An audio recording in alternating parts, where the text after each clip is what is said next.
Paul Morris and the Diet Coke M3 starts alongside, then Neil Shembry's Commodore, Frank Binding's Toyota Corolla, and Mike Conway's Toyota Corolla.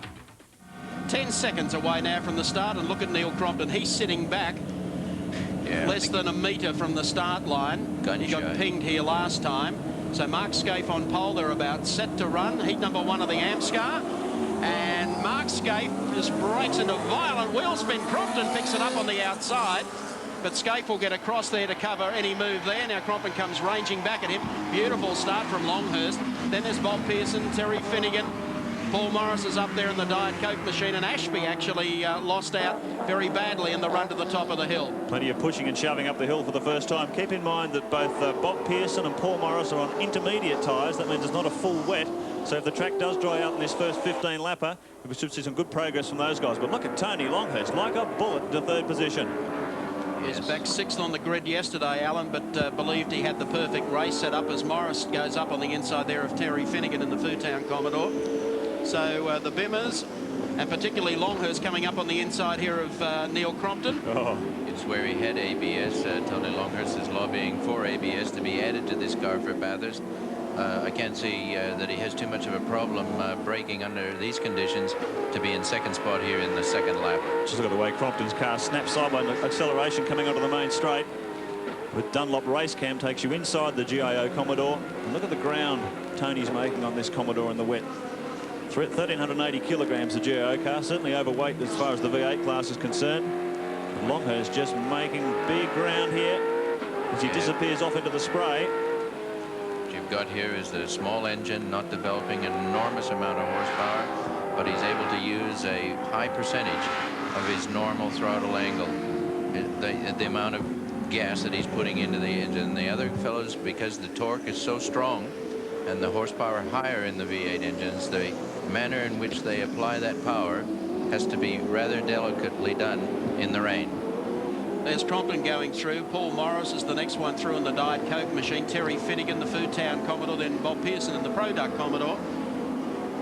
And the Trevor Ashby Lansvale Smash Repairs car, I think they may have a major problem with that, because it is well and truly back behind the leaders at this stage. We would expect him to be up there and running with them. Look at the man in 4th place there, Terry Finnegan in the Foodtown Commodore, just behind Paul Morris. One of the true battlers of touring car racing. Great qualifying performance. But Paul Morris has pushed himself up. Actually, the Coke team were chasing a handling problem with his car all yesterday. They even got to the stage where Tony drove the car to give some input into the new chassis setup. But certainly when it rains, all that sort of thing goes out the window. There's Bob Pearson, the Product Commodore, probably one of the best turned out tourers. Very pretty. And we've had Longhurst on the exit, who had a bit of an off, got it around sideways. Terry Finnegan sneaks past. That's 1, 2. Well, he's coming back under Finnegan. Don't see that too often from Tony Longhurst. He very seldom makes a mistake, but in these conditions, and I think they are deteriorating, just a little bit more water. He probably had the foot down just a little bit too much. Discretion, the better part of valor, but he's still got the car in one piece. Here's the race cam replay. Has he got it around sideways? Well, he's holding it there. He's holding it and decided to let it go onto the grass, but never really stopped back in the hunt. Here he's challenging again. He's already picked up Finnegan coming over the top of the hill. Dicey move on the outside through Dunlop Blue. BMW has tremendous traction in the wet, as we saw. That superb performance at Wanneroo. They call the rain the great equaliser, and certainly in Perth that was true. Longhurst putting a splendid drive in the second heat. There's Terry Finnegan, the Foodtown Commodore, trailing Tony Longhurst. Longhurst is in hot pursuit after Paul Morris, and Morris is right on the bumper of Neil Crompton in the GIO Australia Commodore. Well, this is going to be interesting, because keep in mind Morris is on the intermediate tyre, Crompton on full wets. It's also the relevance between Morris and the progress of Longhurst. This track is just so iffy. It's just not a heavy rain falling. It's sort of misty as we take Dunlop race cam out of the back of Crompton's car. Headlights ablaze. Paul Morris letting him know he's there. Look at him close. Paul Morris closes now on the tail of Neil Crompton and pokes the nose down here on the inside. Crompton says, go round me if you want to. Good driving there by Morris. Yeah. Tony Longhurst puts his headlights on to tell his teammate that he's coming up behind him. And certainly by the progress, look how much ground Longhurst has taken off these two. It's still very much a wet track. But Paul Morris is doing a terrific job on intermediate tyres. I tell you, Mark Scaife ought to pay Crompton something a little later because he's taken the pressure off himself. Sure has. He's opened up a good gap. Crompton's gone off. You saw that on race cam as Morris. Oh, Bob Pearson Finnegan. gets sideways. Terry Finnegan tries to take advantage. And Crompton gets shuffled right to the back of the pack. So it's a drag race up the hill with the two BMW teammates. If it rains at Bathurst, Michael, we will have the greatest race of the century. Certainly will close it up, Alan. You're quite correct there. Mark Scaife, in the meantime, is doing a superb job. Oh, look at Tony down on the inside of the Golson 635. Just placing it wherever he wants. Immaculate car control. Fast right-hander here. Just fading it through, letting it slide out there. Can't get onto that curb. Slam on the brakes here. Left-hander. Let it drift a little bit. Watch the curb again on the exit. Just there. It's easy to hit that curb. Little wiggle there, but he's just feeling himself. And now that desperate brake here for the stop corner. Sliding it through. Up we go. Just kiss the wall. He's on that side. You can see how close he is to it. Bob Pearson's doing a hell of a job here. He's fired up today, Mark. We saw him running his Lotus Cortina earlier, and he was driving with great verve. He gave it a kiss on the wall on the exit that time, but he's all inspired, is Bob. He's certainly doing a great job. He did his fastest ever qualifying time in practice yesterday, a 50.72, but that was in the dry, of course. He's Larry Perkins built car and Larry Perkins engines aboard this thing, and a beautifully turned out motor car, one of the most spectacular paint jobs in Australian touring car racing at the moment. He looks like a surfer paint job, doesn't he? He's got his surf suit on. He's doing a great job. So there's Bob coming through, trying to gain a little ground here on Tony Longhurst. There's Mark Scaife just disappearing down towards the lake corner. Well, I tell you, Tony's not taking any time off Bob Pearson. Neil Crompton in the GIO Commodore got off line astern with Mark Scaife, but then all of a sudden things went off the boil, Neil. Yeah, I lobbed down here. Whoops, I lobbed down here a couple of laps ago. Sorry about that. Just had my brain tied up for a minute.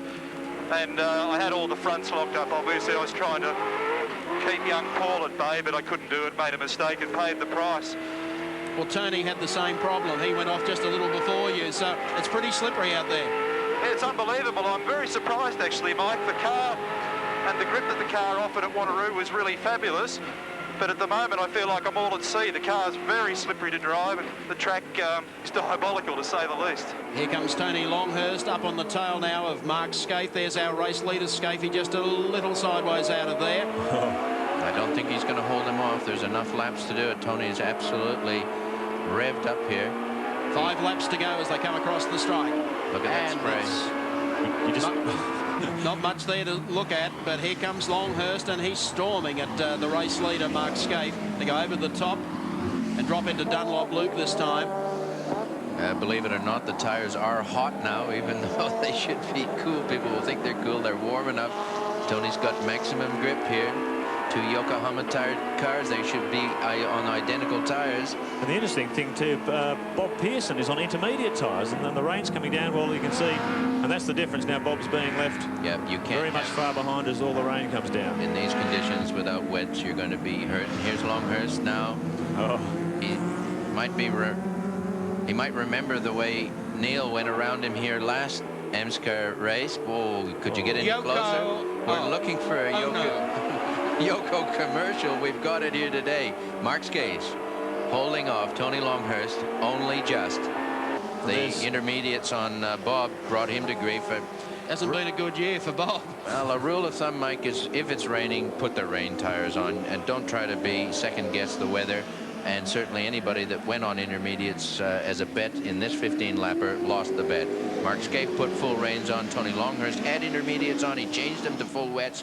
A wise decision which will ensure that he'll get second at least.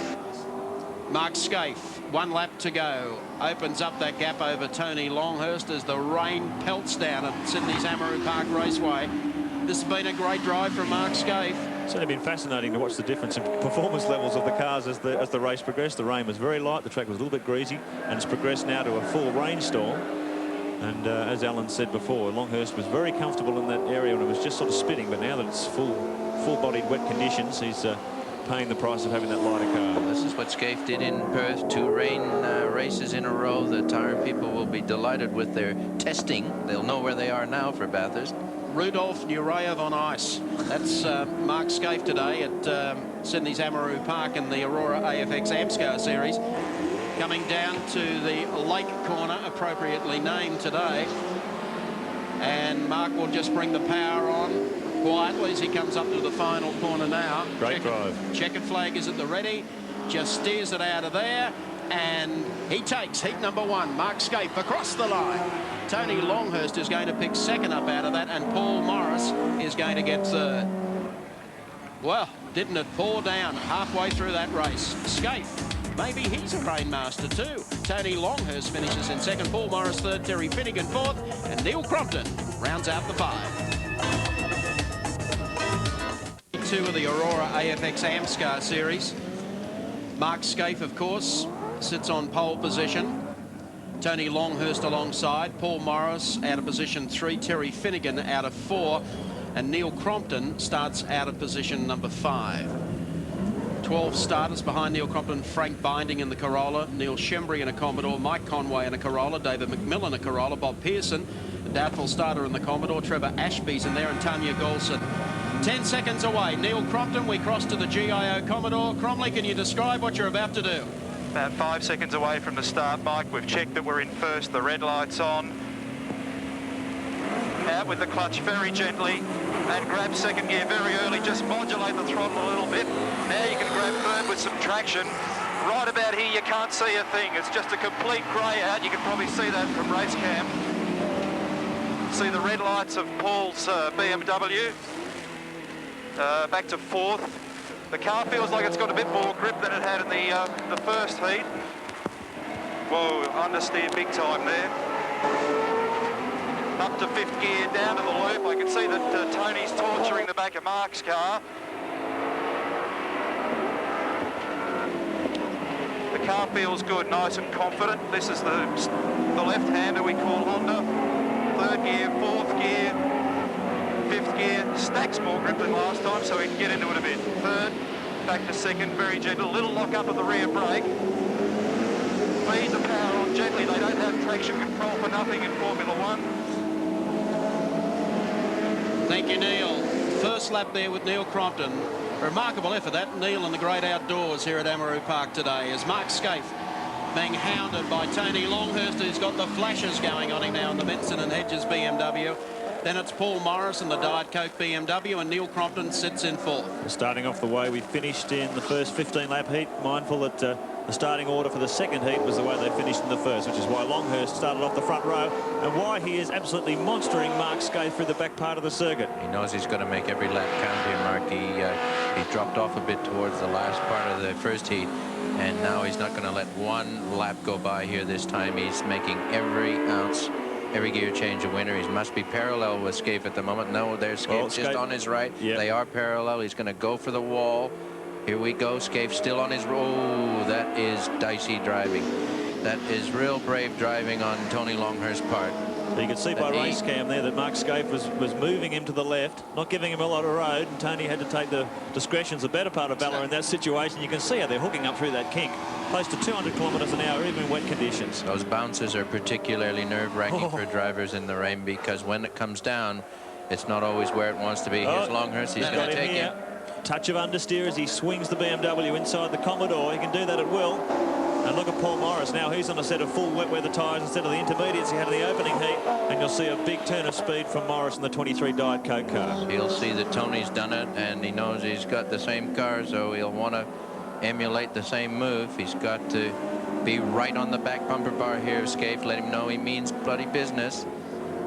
I think the only thing you can do is, as Tony worked out pretty conclusively, the way to get Mark was to make him go into the loop just a bit quicker than he needed to. Look at this. Morris has a look on the inside. Oh, dear, he's touched him. He's touched him.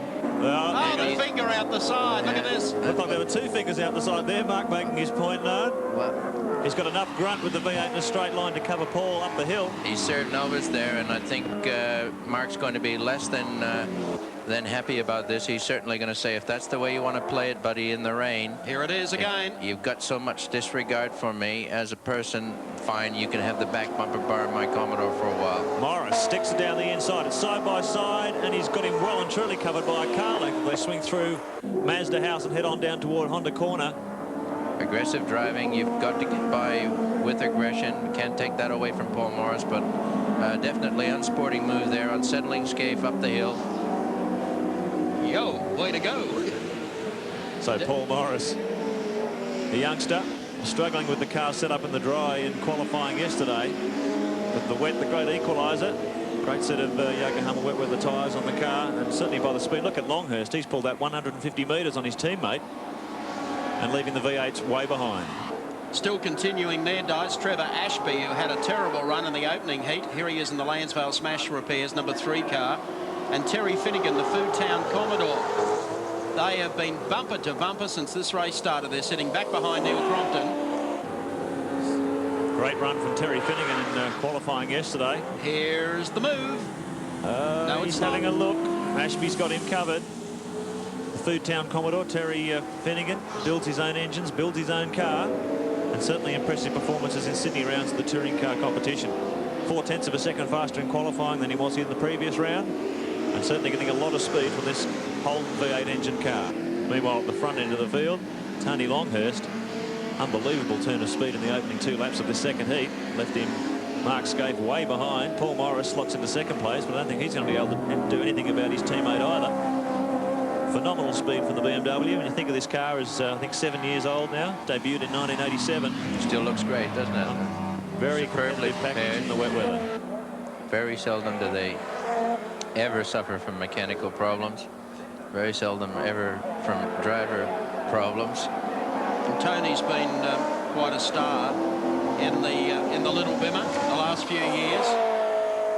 Very, very good team. Loves his racing. And he's always had an uncanny knack of being able to dust off most challenges around this little strip.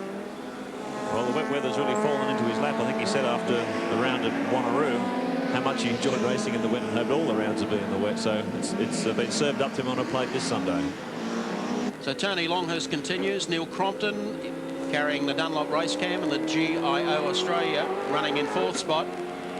Having trouble with his demister. It's a problem we need to come to grips with in this Still fogging business. up, Cromley. Yes, it's not real good. We changed the air ducting after the last one because at Wanneroo, one of the things that I was really impressed about was the boys gave me 100% vision. Somewhere along the line we've failed, so this is a bit like Braille. When I feel something like a thump, I know that I've got it wrong. Have you got the anti-fog treatment on there too, Neil? We've got everything on there at the moment. Well, As you can see, it's not real flash, is it? Not really. I can see a red thing in front of me, so long as there's a sniff, I'll keep going. You might be able to sort of do this like the air traffic controllers, you blokes. Just a little bit further left, a little bit further right. a bit more of a squirt now. Oh, terrific. Thanks, Alan. You're a real mate. Roger Wilco, he's probably watching too. He'd probably be happy to know that Terry Finnegan's running behind you with no windscreen wiper at all, Neil. Well, he's a braver man than me. So Neil Crompton, the GIO Commodore, heads down to the lake corner. So Mark Scaife still Scaife throwing it around. Yep. Look at the scrap behind Neil's car, though. Ashby's arrived. Finnegan's there as well. They've just taken the sign, 1 lap to go as they disappear up the hill again. Well, they're making great inroads on Crompton here. All 3 cars on Dunlop tyres. So All cars handling quite well. absolutely. I must say the Sydney Privateers have got their packages together. Next time I go to a party on a wet night, Finnegan can drive me home. Windscreen wipers or not. I pointed out before, Terry's running the name Rogers on his rear window. That's Gary Rogers, the experienced touring car veteran, who'll be running with him at Bathurst. Well, that'll be a good combination. Here's Sure Tony will. Longhurst coming up once again to put a lap on Tanya Golson. Paul Morris is behind him as they come out of the turn. That's been a good one, this one for Tony, as he comes across the line. Black flag out for somebody. I didn't see the number on it, but someone's getting black flag. Could have been the Golson machine. I don't know. It was quite strange, that, actually. So Tony Longhurst in 25 gets up to win from teammate Paul Morris in the Diet Coke machine. Third was Mark Scaife. Fourth, Neil Crompton. And fifth was Trevor Ashby. And we'll be back at Amaroo in just a tick. Yes, sirree, our national champion, Mark Scaife, the Winfield Commodore, coming up for the final round of the Aurora AFX AMSCAR Series at Amaroo Park. Tony Longhurst was the winner of the 10-lap heat, or was he? As soon as he crossed the finishing line, he was excluded because of noise, and I think that would make him reasonably unhappy. Would you agree, Mark Osler? I certainly would agree, Mike. That would make Tony Longhurst very unhappy. You can't take a trick around here. You've got the wet conditions, the car's cornering like it's on rails. You've been pinged for noise. Yeah, I think all year we've been kicked from pillar to post. A bit disappointing, but the organisers, that's the last thing they want to happen. I was actually cruising, but the car read 3 or 4 laps at 98, so we're knocked out. OK, you're 10th on the grid. I think you've still got full wet weather tyres on. What can you do from here? We won't finish 10th. No, we'll give it a good shot. I'll get a real good start, and you never know. It'd be very hard to beat Mark now that it's drying out, but it's still slippy in a couple of spots. Best of luck. Thank you. Thank you, Mark Osler. Well, Tony Longhurst with a lot of work to do. Here's Mark Scaife in car number 1, starting alongside Paul Morris in 23. Scaife has already wrapped up the AMSCAR AFX Aurora Series for season 93. Starting in the second row, Trevor Ashby, the Dulux Auto Colour Commodore, and Neil Crompton, the Geo Australia car. Then you've got Terry Finnegan, 27. We're about 3 or 4 seconds away from the start. The red lights come on. And we'll watch Longhurst. OK, off the line. Getting away smartly was Morris, but Scaife starts to pick him up, and Crompton's there too to pick up any pieces. And look at Longhurst up the outside, making a huge run at this. Morris has held him. He got a good start. Looked as if he may have even been creeping, but let's not take it away from him. He got a very good start. His first pole position in this field. Longhurst said in that pre-race interview he wasn't going to be 10th. Well, he's up to 4th. Already. We haven't even completed half a lap. Oh, a little bumping going on here with Crompton. Yeah, he wants it already. He's not letting one. He knows he's only got 5 laps. He's not shy. This is what professional driving is all about. You make every minute a winning. It's time to go for it. 5-lapper sprint. Paul Morris leads them through. Mark Scaife, Tony Longhurst, Neil Crompton, Terry Finnegan. That's the order as they head down to Winfield Corner for the first time. Gets the power on. Fabulous start for Morris. I couldn't believe the grip of that car off the start line. Well, he got the grip and he's got away. Scaife still running here in second, but he's been monstered by Tony Longhurst, who pulls up on the inside. Mark Scaife can see him and says, "You'll have to fight for it, son." Scaife having a little look in the side mirror too as they went across the line. He knew where he was. Yeah. Well, Tony be enjoying the new. They've got a lot more wing angle on the BMWs. And he gets a look down the inside. Thanks very much. No problem for Tony Longhurst whatsoever. Beautiful move. Switches back on the outside line to the tight inside line. In and away past Mark Scaife. So it's a BMW 1-2. It's been a long time since we've seen this in touring car racing. Certainly has, and a 5-lapper to finish off proceedings. Morris leading, Longhurst second. Here's Crompton carrying our Dunlop race cam and the GIO Australia Commodore as he ranges up behind Mark Scaife coming down to the late corner. Well, Dunlop have got a good rain tyre, as the other companies have, and certainly Crompton keen on exploiting that here this afternoon. Track, no more big puddles on the track, and you can see the wiper even is drying the windscreen. So these fellas have got very soft tyres. That's what the rain tyres are. Quite grippy, but over 5 laps they won't care what damage they do to them. So Crompton hammering along in the Foodtown Commodore. Tony Longhurst slips by the inside of his younger teammate. Morris a little bit sideways under power, but Longhurst a nice clean move as he ducks down the inside of the Diet Coke BMW. This is the Longhurst we've known of old. This is what we've been waiting for all year. Well, the wet conditions certainly suit the BMW too. Here's the battle of the V8s. Mark Scaife leading Neil Crompton and Terry Finnegan. Sydney Privateer putting a great run at Amaroo Park this weekend. And there's unfinished business between Scaife and Crompton. Hard under brakes. Has a look down the outside, works his way back through the gearbox. Oh, remember Neil did this to Longhurst last AMSCAR. He's there. Oh, honestly. Come on, Mark. Can't squeeze any further. No.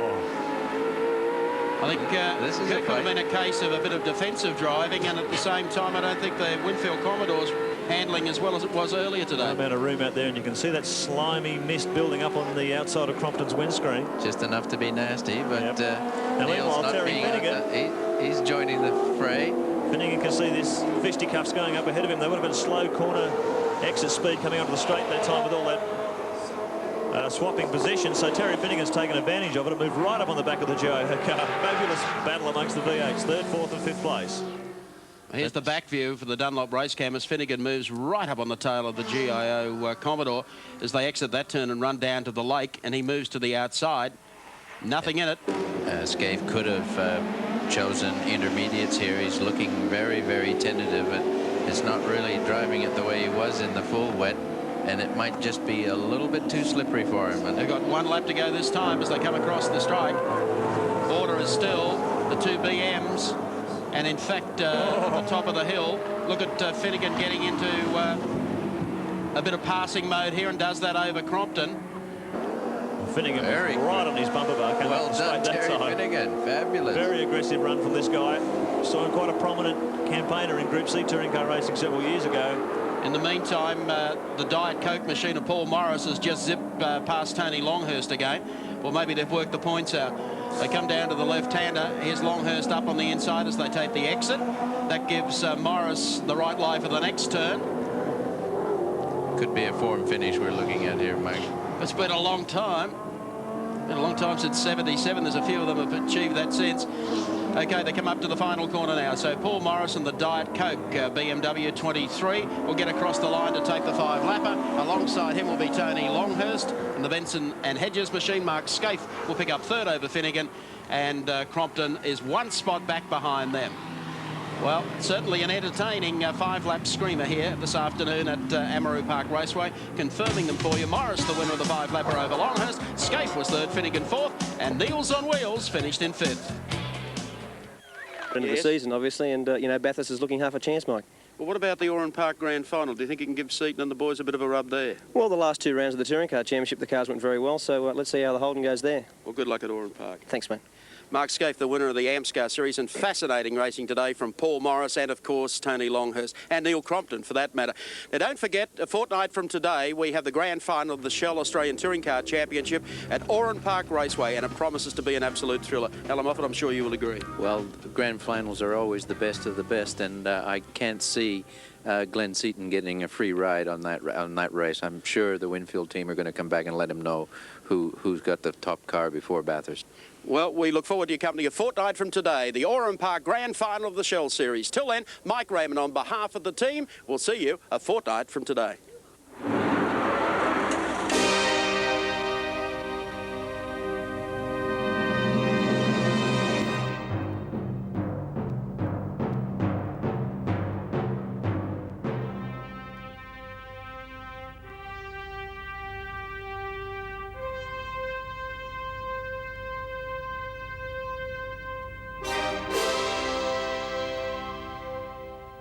An appropriate feel the tension